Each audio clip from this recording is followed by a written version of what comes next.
এই ছবিটা তো আমার মামা। এটা আমি দোল চত্বরের মোড়ে আমি এই এই সেলুটটা দিছিলাম। আরেকটা সেলুট দিছিলাম ইয়ে আপনি শহীদ মিনার এনে ওই ছবিটা আমার ভাইরাল হয়েছে বেশি। সেলুট দিছিলাম মামা। আমরা তো রক্ত দেখছিলাম মামা। আমরা তো আন্দোলনের ভিতরে আমরা মাঝখানে আছিলাম মামা। আমরা রক্ত দেখে মনে করেন আমাদের আর সহ্য হয় নাই মামা। সেই জন্য দেখলাম। আমি তো আর মুক্তিযোদ্ধা দেখিনি মামা।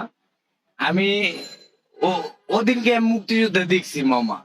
সেই জন্য তাদেরকে আমি একটা সেলুট জানাইছি। আমার সেলুটের সমর্থন জানাইছে ছাত্ররা।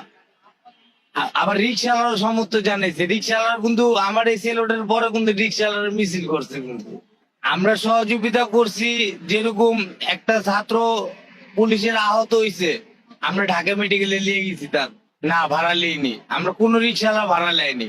এই সেলুটটা হলো দোল চত্বরের এনে। আর যেটা বেশি ভাইরাল হয়েছে ওটা হলো আপনার হলো শহীদ মিনারের এখানে।